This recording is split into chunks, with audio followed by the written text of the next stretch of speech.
She was 21 years old when her uncle Leonard Farrow dropped a folded deed onto the kitchen table and told her it was her inheritance.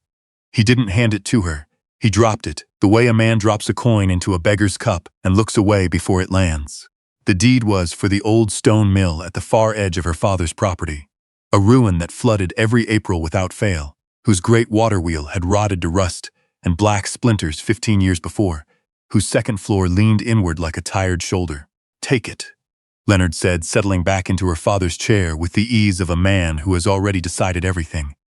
"It's all you're getting. Boyd and I have spoken." What Leonard Farrow did not know, what his son Boyd, lounging against the doorframe with his arms crossed, could not have guessed, was what lay beneath the cracked stone floor of that worthless mill. What her father had placed there, quietly and without announcement, nearly a decade before. A secret built not from cleverness alone, but from love, and from a clear-eyed understanding of exactly what kind of men his brothers were. Settle in with us for Emmeline's story. Let us know in the comments where you're listening from tonight. We love hearing from you. Emmeline Ray Farrow was born in a farmhouse in the Ottawa Valley on a morning in early March when the snow still lay 2 feet deep and the river ice had not yet begun to soften. Her mother did not survive the birth. Her father, Hugh Farrow, was a joiner by trade, a quiet, methodical man who smelled of linseed oil and wood shavings and who expressed most of what he felt not in words but in the things he built with his hands. He raised Emmeline largely in silence, but it was a warm silence, the kind that fills a workshop on a winter afternoon when the stove is going and the wood is cooperating. The valley they lived in was the kind of country that requires patience to love. Summers were generous, autumns brief and blazing, and winters long enough to make a person either philosophical or bitter.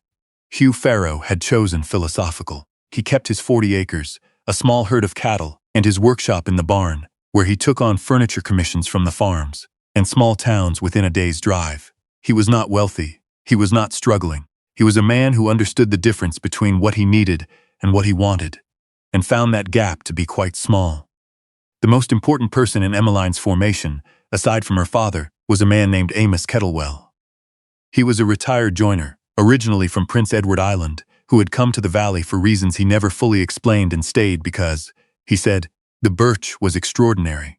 He lived on a small property not far from the Farrow farm, working just enough to cover his modest needs, and spending the better part of each day in a workshop so well organized it felt almost devotional. He was in his late 60s, with the large, precise hands of a man who had spent 50 years persuading wood to do his bidding.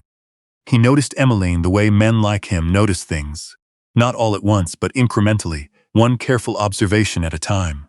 He saw her watching him work a piece of elm with a shoulder plane, her eyes steady and unblinking, not with a child's distraction, but with genuine attention. He set down the plane and motioned her over. He showed her how to read the grain of the wood, the way the light changed across the surface as you tilted it, the way the fibers ran, and where they were liable to split. He told her that a piece of wood had intentions, and that a good joiner's job was to understand those intentions and work with them, not against them. From that afternoon, Emmeline came to Amos Kettlewell's workshop whenever her father could spare her. Amos taught her mortise and tenon. He taught her to sharpen a blade to a mirror edge, to cut a dovetail by hand, to read a piece of lumber for its secrets the way some people read faces. He taught her, too, the dry and unglamorous language of legal paperwork, because Amos had once lost a workshop to a dishonest landlord, and had spent 20 years thereafter learning exactly how property rights worked in Ontario and across the Dominion. He believed, with the conviction of a man who has been burned, that understanding a deed was as essential a skill as understanding a mortise. Amos Kettlewell died of a fever in the second winter after Emmeline turned 18. He died with the tidiness he had lived with, his affairs in order, his tools carefully wrapped and labeled, a note left with his solicitor about who should receive what. To Emmeline, he left his best marking gauge, a worn set of chisels, and one object she had not expected, a miniature hand plane, no longer than her thumb, carved from a piece of dense golden boxwood with a small brass lever cap he had fashioned from a coat button. It was too small to use. It had been made purely as a thing to hold, to think with, to remember. She wrapped it in a piece of chamois leather and kept it in the pocket of her coat from the day she received it. Hugh Farrow died the following spring. The doctor called it a weakness of the lungs, the kind of illness that announces itself quietly and proceeds without negotiation. He had 3 weeks between the diagnosis and the end, and he spent them in a way that seemed, to Emmeline at the time, simply like her father being her father. Methodical, quiet, producing paperwork that he filed away with careful attention. She did not ask him about it. She sat with him in the evenings, helped him eat when eating became an effort, and assumed the paperwork was the ordinary management of a farm and a modest estate. She was wrong about that, but she would not find out how wrong for another several weeks. Leonard and Boyd Farrow arrived the day after the funeral. Leonard was her father's older brother, a man whose face had the specific quality of someone who has spent 40 years being slightly disappointed by everyone around him. Boyd was his son, 26, broad across the shoulders, with the habit of standing in doorways as though he'd just arrived to deliver difficult news. They came with a solicitor from their side, a man with a briefcase and a tight collar who did not meet Emmeline's eyes. The division of the estate, as Leonard presented it, was already settled. The farmhouse, the cattle, the fields, the barn and its contents, the wagon and the 2 working horses. These were to pass to Leonard and Boyd as partnership property. There was, Leonard explained, the matter of her father's debts Emmeline had not known about, and which seemed, in the accounting Boyd produced, to have a remarkable tendency to expand the moment they were examined. She was not a fool. She understood what was happening, but she also understood that she was 21, alone, and that the papers on the table had the signatures in the right places. There is the matter of the mill property, Leonard said. He did not look at her when he said it. He looked at the paper in front of him. The land at the south end, including the old mill structure. It floods every spring. The millstones are cracked through. The upper floor is a liability. He paused, and then with an air of great generosity, "You may have it." Boyd let out a sound that was not quite a laugh. Leonard silenced him with a look. Emmeline looked at the deed. Her father's name had been crossed out. Her own had been written in a hand that was not Hugh Farrow's. Not by her father. That she noticed. She looked up at Leonard. His expression held the specific satisfaction of a man who has arranged things exactly as he intended and is now waiting for the performance to conclude. She did not argue. She did not plead. To do either would be to give him something he had not earned. She picked up the deed and folded it along its existing creases. She placed it in the pocket of her coat, beside the chamois wrap that held Amos Kettlewell's miniature plane. "I'll want the old draft horse," she said. "Sorrel. She was my father's before she was ever part of the working stock." Leonard glanced at Boyd. Boyd shrugged. "Take her," Leonard said. "She's half lame anyway." Emmeline said nothing more. She stood, excused herself, and went to pack what was hers. She was gone before the sun came fully up. The mill was 4 miles south, down a track that turned to mud every spring and clay every summer. Emmeline had been there only a handful of times as a girl, always with her father, who had occasionally talked about restoring it and never gotten around to it. By the time she arrived that morning, Sorrel plodding steadily beneath her, the contents of her life in 2 saddlebags. The mill had been standing empty for nearly 15 years. It was, she had to admit, a dispiriting sight. The stone walls were sound. Her father had laid the original foundation himself, and he had built things to last, but everything above the walls was in various stages of collapse. The wooden water wheel was gone entirely, leaving only the rusted iron gudgeon pins in the stone. The door hung at an angle, one hinge broken. The window opening was covered with a piece of canvas that had been there long enough to grow a fine coating of moss. Inside was worse.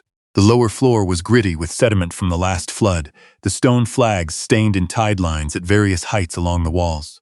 The millstone platform, 2 great horizontal stones set over the old driving mechanism, had settled unevenly, one side lower than the other, the wood beneath it soft and punky. The upper floor had given way entirely at one end, the planks collapsed inward. It smelled of damp stone, old timber, and something else she couldn't name. A deep underground cold, like the smell of a root cellar that hasn't been opened in years. This was her inheritance, a flooded wreck on 4 miles of mud. She tethered Sorrel to the iron ring in the exterior wall and stood in the doorway for a long time.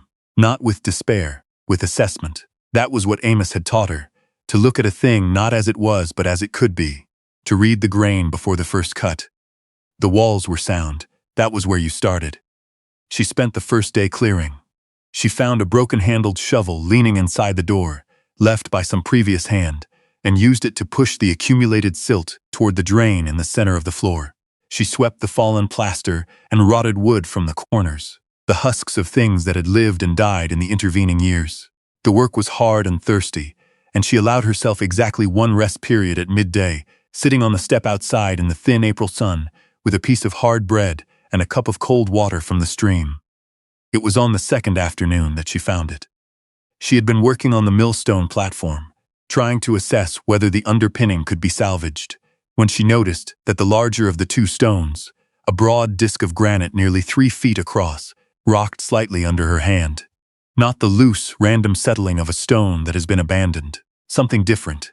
A specific, even movement, like a lid on a hinge. She sat back on her heels. She looked at it. The mortar around its edges had not crumbled. It had been cut, a careful kerf, barely visible, made by someone who knew how to use a saw. Her heart gave one sharp, deliberate knock against her ribs. She remembered Amos Kettlewell, standing in his workshop with a block of wood in one hand and his thumbnail pressed into a small notch on its underside. "The best place to hide something," he had said, in the low rumble he used when he was teaching rather than talking, "is somewhere that looks exactly like it belongs. A locked box says, there is something worth locking inside. But a millstone? A millstone just looks like a millstone." She found a length of flat iron bar among the rubble of the collapsed upper floor and worked it into the cut kerf around the stone. The stone was heavy. It took her the better part of 10 minutes of careful, steady levering, and then, with a sound like a slow exhalation, it lifted. Beneath it was a timber-lined cavity, perhaps 18 inches deep. Dry, protected from the flood water, by a raised timber frame so well fitted that no silted water had reached inside. In the center of the cavity, sitting on a bed of clean burlap, was a wooden box. She recognized the joinery before she recognized anything else. The box was made of white oak, its corners fitted with hand-cut dovetails so precise they looked almost printed. On the underside of the lid, in the corner, was a small notch, the maker's mark that Amos Kettlewell had taught both himself and Hugh Farrow to press into everything they built, so that their work could never be misattributed. Her father had built this box. Her father had put it here. Her hands were not entirely steady as she lifted it from the cavity. It was heavier than she expected. She carried it to the doorway, where the light came in cleanly, and she worked the brass clasp. The first thing she saw was money, a roll of bills and a neat stack of coins that represented, at a glance, more than a full year of the farm's income. Not a fortune, but enough. Enough to change a crisis into a problem and a problem into a plan. Beneath the money was a packet of papers tied with a length of linen twine. She lifted them out. The top sheet was a letter, folded 3 times, in her father's handwriting. She unfolded it. Hugh Farrow had never been a man of many words, and the letter reflected that. It was 1 page, written in his careful, slightly right-leaning hand, and it explained everything in the plainest language he could manage. He and Amos Kettlewell, in the years before Amos's death, had spent considerable time and effort registering the water rights and property patents for the mill site and its surrounding land, not under Hugh's name alone, which Leonard could have contested as part of the estate, but under a jointly held company they had registered in Ottawa. Kettlewell and Farrow Holdings, incorporated under the Ontario Companies Act, with Emmeline listed as sole beneficiary upon the death of both founding partners. Amos had died first, transferring his share formally. Hugh had held the remaining share until his own paperwork, filed 6 weeks before his death, transferred it in full to Emmeline Ray Farrow. The papers in the packet were the registered patents, the water rights certificates, the company incorporation documents, and a certified copy of the ownership transfer. Filed properly, stamped, witnessed, and recorded. A duplicate set was held at the company's registry in Ottawa. What the mill property included, and this was the detail that made Emmeline read the paragraph a second time, then a third, was not only the mill and the adjacent land. The parcel extended to include the full bank of the mill stream, and the mill stream itself ran along the eastern boundary of the Farrow farm for nearly half a mile before cutting south toward the road. The Canadian Pacific Railway, which was extending a branch line through the valley, had been quietly buying up easement rights along that corridor for the past 2 years. The mill property sat directly across the planned route, not the farmhouse, not the good fields, the mill. The land that Leonard had dismissed as worthless was the one piece of land the railway needed. The final paragraph of the letter was shorter than the rest. Emmeline read it slowly. "I do not know if this will reach you before it reaches someone who should not have it, but I believe it will reach you. Amos always said you could read wood before the first cut, that you could see what it intended before you touched it. I believe you can read people the same way. You have always seen Leonard and Boyd more clearly than I managed to. Use what is here not to settle scores. Use it to build something that lasts. That is all Amos and I ever wanted to do. I expect you will manage it better than we did, Dad. Emmeline sat in the doorway of the ruined mill for a long time after she finished reading. The stream ran below the mill site, quick and cold with snowmelt. Sorrel switched her tail against the early blackflies. The sun moved a long way across the sky. She was not thinking about Leonard or Boyd. She was thinking about her father, alone in the farmhouse in the last weeks of his life, making quiet arrangements, riding to Ottawa without telling anyone, returning home and sitting across from her in the evenings, as if nothing in particular had been done. He had been afraid for her. He had known what his brothers were, and he had been afraid for her, and he had done the only thing he knew how to do about it. He had built something solid and hidden it where it would hold. The next morning, she rode north to town. She asked not for the most aggressive solicitor available, but the most careful. The woman at the post office, who seemed to know something useful about everyone in the county, directed her to a Mr. Quincy Stowe, who kept an office above the hardware store on the main street. He was a small, precise man in his 50s who listened to Emmeline without interruption. For the better part of 45 minutes, his hands folded on the desk, his expression giving nothing away. He examined the documents. He examined them again. He sent a letter by that afternoon's post to the company's registry in Ottawa, requesting confirmation. The confirmation came back in 4 days. Kettlewell and Farrow Holdings was on record. The transfers were registered, and Emmeline Ray Farrow was the legal owner of the mill property, the water rights, and the 14 surrounding acres. Your uncle, Mr. Stowe said, when he conveyed this to her, appears to have taken possession of the farmhouse and fields under a claim with some technical basis in the estate documents. Those we may need to address separately if you wish. But the mill property was never part of the estate to be divided. It was corporate property. It could no more be inherited by your uncles than they could inherit a share of the Bank of Montreal. And the railway? Emmeline asked. Mr. Stowe permitted himself a small, careful smile. The railway's agent has been in my office twice this season already. The agent's name was Sinclair. He arrived 11 days later, and the negotiation that followed was, by Emmeline's account, one of the most educational afternoons of her life. She had Amos Kettlewell's training in the particular patience required to work with something that resists, to apply steady pressure in exactly the right place, to wait, to let the grain of the thing reveal itself. Mr. Sinclair had a deadline and a budget. Emmeline had neither. The easement rights were sold for a figure that made Mr. Stowe permit himself a second small smile and sent Emmeline out into the pale May sunshine, feeling something she could not quite name. Not triumph, but a deep, quiet solidity, as if something that had been temporarily removed had been set back in its rightful place. The certified letters went out to Leonard and Boyd Farrow the following week. The legal language was careful and thorough. The mill property had never been available for inheritance by any party, other than Emmeline. The water rights along the eastern boundary of the farm fell under the same title. Further, a review of the original deed for the farmhouse and fields suggested that Leonard's claim rested on a document with a procedural irregularity that a court might find interesting. Their response was considerable. There was a visit to Mr. Stowe's office that lasted 2 hours and accomplished nothing. There was a second visit. There were threats of countersuits that dissolved when Mr. Stowe laid the company registry documents on the table and asked, mildly, which part of them they wished to contest. In the end, they folded. Men like Leonard Farrow, Emmeline had come to understand, are formidable when unopposed. Facing the accumulated paperwork of a decade of careful, patient planning, they had nothing but noise. She did not ask them to leave the farmhouse. That was the part that surprised people when they heard the story later.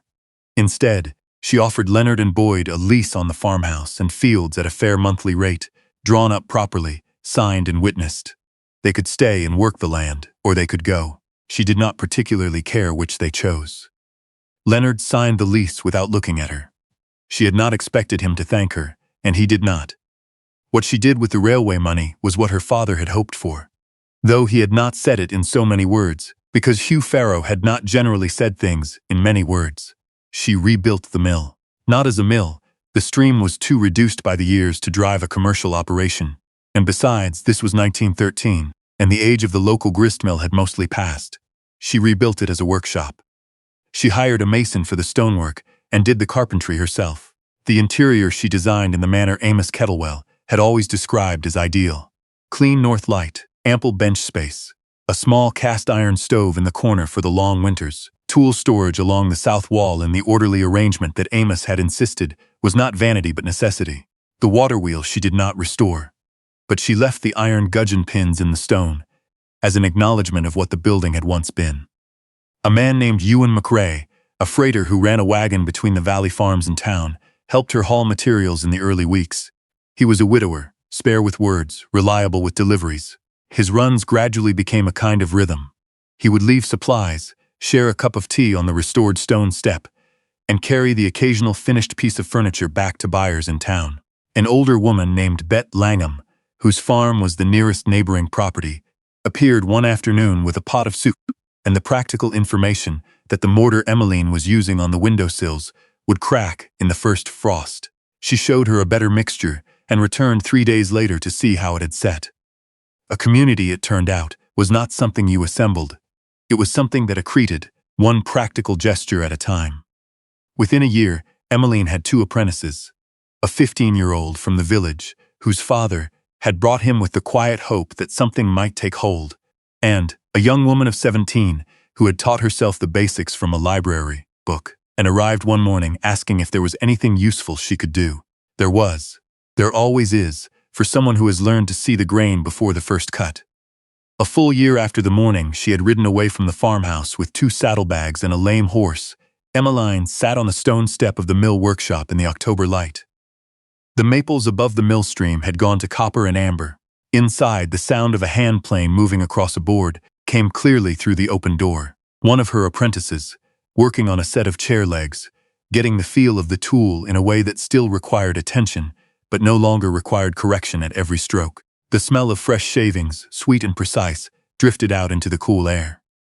On the step beside her she had set 2 things: the chamois-wrapped miniature plane that Amos Kettlewell had carved for her, and the letter her father had written and sealed beneath the millstone. She would keep the letter always. She thought of Leonard and Boyd, over in the farmhouse at the other end of the property. They were, by Ewan McRae's casual accounting, doing tolerably well. The land was good land and rewarded work, and whatever else could be said of Boyd, he was not afraid of it. She wished them no harm. She had decided that early, and with the deliberate quality of a decision that needs to be made cleanly and not revisited. Her father had said, "Build something that lasts. Resentment does not last in a useful way. A sound dovetail does." She turned the small wooden plane over in her palm. The boxwood had taken on a polish from years of handling, from the texture of her thumb against its sides, on all the quiet and difficult days it had lived in her pocket. Amos had made it as a thing to think with, and she had thought with it a great deal. She could hear the creek below the mill, quick and cold with the first edge of autumn. She could hear her apprentice inside, and the patient sound of good work being done. Leonard Farrow had set a deed on a table and called it nothing. He had been more right than he knew. It had been nothing. It had been the beginning of everything. Before we leave you tonight, we want to ask you something, and we always love reading what you share with us. Think of a time when something that looked like a loss turned out to be the thing that put you exactly where you needed to be. A door that closed, a plan that fell apart, something that was taken away. We'd love to hear what you found on the other side of it. Until next time, take good care.